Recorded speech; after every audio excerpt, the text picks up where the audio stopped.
Hello everyone, I am Richa God from Quick Bass.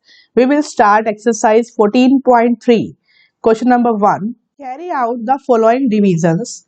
First part is 28 x raised to power 4 divide by 56x. Now here we will we will separate the coefficients of them x raised to power 4 and x 56 and then divide them. How? It is 28 x raised to power 4 and 56 x. So it can be written as 28 को कैसे लिख सकते हैं हम 4 multiply 7 multiply x raised to power 4 और इसको कैसे लिख सकते हैं 56 is 7 multiply 8 multiply x. इस तरह से हम लिख सकते हैं। तो इसको डिवीजन में कैसे करेंगे हम? डिवीजन मीन्स हम इन दोनों को डिवाइड करेंगे। डिवाइड कैसे करेंगे? 28 x raise to power 4 divide by this. तो अगर डिवाइड इसको हमने किया तो 7 7 कैंसल, 4 1 द 4 2 द, तो इट मीन्स ये क्या हो गया हमारे पास 1/2 multiply x raise to power 4 upon x, ये आ गया हमारे पास। तो इसको सॉल्व करने के दो तरीके हैं, या तो आप सिंपल लिखें इसको 1/2 मल्टीप्लाई, इसको 4 टाइम्स आप ओपन करिए x multiply x upon x, और ये एक x कैंसिल हो जाएगा तो क्या आ जाएगा x³/2। एक तो ये है इसका मेथड। दूसरा क्या है कि आप इस पे एक्सपोनेंट लॉ भी लगा सकते हो। कैसे? जैसे कि 1/2 हमारे पास आ गया था, x की पावर 4 अपॉन x आ गया, x का मतलब 1। आपको पता है कि जब दो नंबर्स डिवाइड हो रहे हो और बेस सेम हो तो डिवीजन में ना पावर सब्ट्रैक्ट होती हैं। तो आप क्या लिखोगे 1/2 मल्टीप्लाई x, बेस सेम है, पावर्स डिवीजन में सब्ट्रैक्ट हो जाएंगी तो क्या आ जाएगा 1/2 x की पावर 3। तो आप कैसे भी कर सकते हैं, जो आपको सिंपल लगे, आंसर विल बी सेम। तो आप सीधा एक्सपोनेंट लॉ लगाएंगे तो it will save your time, आपका टाइम बहुत बचेगा इसमें। सीधा आप एक्सपोनेंट लॉ लगाएं, डिवीजन में बेस सेम हो, पावर सब्ट्रैक्ट होंगे और आंसर आ जाएगा। नहीं तो क्यों? और ये कौन सा लॉ है ये भी पता होना चाहिए। ये हमारा सेकंड लॉ है जिसमें बेस सेम होते हैं, पावर डिफरेंट होती है, तो हमारी पावर सब्ट्रैक्ट होती है। नहीं तो सिंपल है, इसको प्राइम फैक्टर में करो आप, जैसे इररेड्यूसिबल फॉर्म में, जैसे कि x की पावर 4 को आपने लिख दिया 4 टाइम्स x, तो ये क्या है irreducible form, upon x, x cancel किया और आंसर आ गया। तो फर्स्ट पार्ट में आपको इसलिए क्लियर कर रही हूँ कि आप कैसे भी इसको सॉल्व कर सकते हैं। Now come to the second part. Second है -36y³ अपॉन 9y²। तो इसको हम डिवाइड करें तो कैसे लिख सकते हैं? 36 क्या होगा सबसे पहले 9 4 द, तो इसको लिख दिया सिंपल ना। मैं सारे पूरे प्राइम फैक्टर नहीं निकाल रही हूँ, आप चाहें तो 36 को पूरा प्राइम फैक्टर करके 9 को पूरा प्राइम फैक्टर करके भी निकाल सकते हैं, वो आपके ऊपर है। नहीं तो आप सीधा भी कर सकते हैं। तो प्राइम फैक्टर किए तो ये y³ क्या हो गया हमारे पास y एंड y, और ये हो गया 9 एज इट इज रहेगा, इसको रख लेंगे हम, इसको लिखेंगे y इंटू वाई, क्योंकि मुझे दिख रहा था कि 9 36 में 9 जो है 9 के टेबल में आता है, तो इसलिए मैंने 9 को 3 इंटू 3 नहीं लिखा। नहीं तो आप उसको प्राइम फैक्टर्स भी लिख सकते हैं। तो 9 कैंसिल हो गया, एक y से एक y से कैंसिल हो गया, तो आंसर क्या बच गया हमारे पास -4y।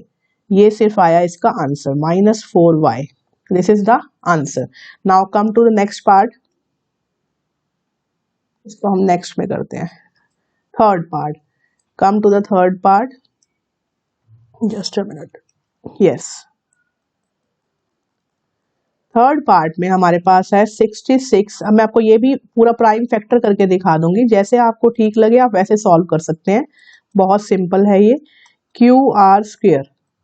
ठीक है, तो अब देखिए, अब ये दो तरह से सॉल्व हो सकता है। या तो आप पूरा करिए इसको 66 का मतलब 6 इंटू 11 इंटू पी, Q² है तो एक बार 2 बार Q लिख लिया, R³ है तो 3 बार आप 3 टाइम्स R कर दो। ठीक है, और ये हो गया 11, और यहाँ आ गया Q, यहाँ आ गया R और 2 बार R। एक तो ये है तरीका बिल्कुल सिंपल, आपको पता है 6 11 द 11 कैंसिल हो जाएगा। नहीं तो बुक्स में कैसे दिखा रखा है, इस 6 को भी प्राइम फैक्टर में दिखा रखा है, तो आप कर सकते हैं, कोई प्रॉब्लम नहीं है, आंसर सेम आएगा। 6 को भी लिख दिया उसने 2 इंटू 3, 66 के उसने प्राइम फैक्टर निकाल लिए।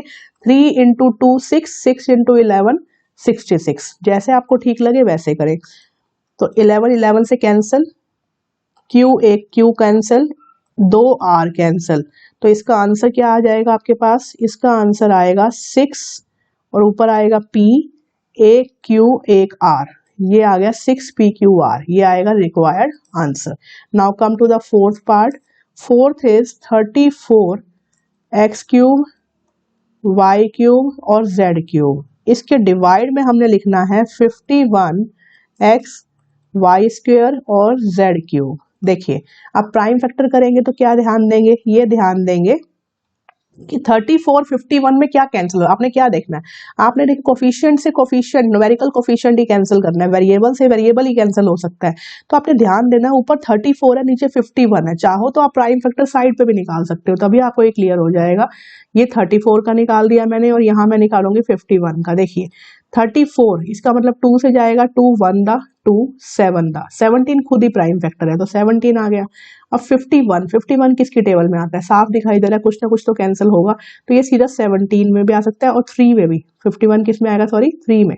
3 से करते हैं, 17 से नहीं, 3 से करेंगे। 3 1 दा 3 7 दा, ये आ गया 17 1 दा। तो इसका मतलब ये क्लियर हो गया। तो क्या हम लिखेंगे 34 को लिखेंगे 2 इंटू 17 और फिर x का 3 टाइम्स x, 3 टाइम्स y और 3 टाइम्स z। ठीक है, ये हो गया इसकी प्राइम फैक्टराइजेशन, जिसको हम बोलते हैं इररेड्यूसिबल फॉर्म। जब वेरिएबल्स को हम प्राइम फैक्टर में लिखते हैं ना तो प्राइम वर्ड यूज नहीं करते, हम करते हैं इररेड्यूसिबल फॉर्म कि वो और रेड्यूस नहीं हो सकते। तो 3 मल्टीप्लाई 17, ये हो गया x, ये y z z and z। अब हम करेंगे कैंसिल, 17 से 17 कैंसिल, x से x cancel, 2y cancel and 3z will be cancelled. ये सारे कैंसिल हो गए। अब क्या बच गया वो हम व्हाइट से हाईलाइट करते हैं ताकि क्लियर हो। एक ऊपर 2 रह गया, नीचे 3 रह गया और ऊपर क्या रहा? x x एक y, बस। तो आंसर क्या आ गया? 2/3 मल्टीप्लाई एक्स स्क्वेयर वाई। तो हम ये मल्टीप्लाई हटा भी सकते हैं, डायरेक्ट आंसर लिख देंगे 2/3 एक्स, हाँ 2x स्क्वेयर वाई बाय 3। ये हमारे पास क्या आ गया? Solution. Now come to the next point, that is fifth part. So in fifth part 12 a 8 b 8 minus 6 a raised to power 6 b raised to power 4. Now here 12 means 4 3 दा, 4 3 दा means 4 और 3 दा। Now 8 times, अब यहाँ पे देखिए हमें 8 बार 8 लिखना पड़ेगा, 8 बार a लिखेंगे और 8 टाइम्स ही हम b लिखेंगे। इससे बेटर क्या है, यहाँ हम एक्सपोनेंट लो लगाएं। देखिए लगा के दिखाते हैं अभी।